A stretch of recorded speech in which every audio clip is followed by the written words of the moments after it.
दुनिया एक सराय है। एक राज्य में एक राजा रहता था जो बहुत ज़्यादा घमंडी था। उसके घमंड के चलते आसपास के सभी राज्य के राजाओं से भी उसके संबंध अच्छे नहीं थे। उसके घमंड की वजह से सारे राज्य के लोग उसकी बुराई करते रहते थे। एक बार की बात है, उस गांव में से एक साधु महात्मा गुजर रहे थे। उन्होंने भी राजा के बारे में सुना और राजा को सबक सिखाने की बात सोची। साधु तेजी से राजमहल में बिना और प्रहरियों से पूछे सीधे अंदर चले गए। राजा ने देखा तो वो गुस्सा से भर गया। राजा बोला, यह तो उद्दंडता है महात्मा जी, आप बिना किसी की आज्ञा के कैसे अंदर आ गए? साधु ने विनम्रता से उत्तर दिया, मैं आज रात आपकी इस सराय में रुकना चाहता हूँ।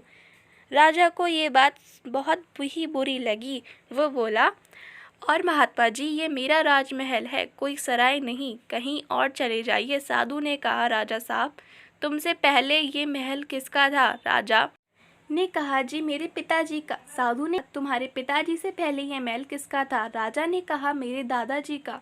साधु ने मुस्कुराकर कहा, हे राजा जी, इस तरह अक्सर लोग सराय में कुछ देर रहने के लिए आते हैं। वैसे ही ये तो राज्य महल भी है जो कुछ समय पहले तुम्हारे दादाजी का था, फिर कुछ समय के लिए तुम्हारे पिताजी का था, अब कुछ समय के लिए तुम्हारा है, कल किसी और का हो जाएगा। ये राजमहल जिस पर तुमने इतने घमंड हो रहा है, यह एक सराय ही है जहाँ एक व्यक्ति कुछ समय के लिए आता है और फिर चला ही जाता है। साधु की इन बातों से राजा इतना प्रभावित हुआ कि सारा राजपाट और मान सम्मान छोड़कर साधु के चरणों में गिर गया और महात्मा जी से क्षमा मांगी और फिर उसने कभी घमंड न करने की शपथ ली। मित्रों, यह कहानी मात्र यही नहीं है, बल्कि इस कहानी से हमें एक बहुत बड़ी सीख छुपी हुई है। ये दुनिया एक सराय के समान है, पर लोग रोज आते हैं और कुछ लोग रोज जाते हैं।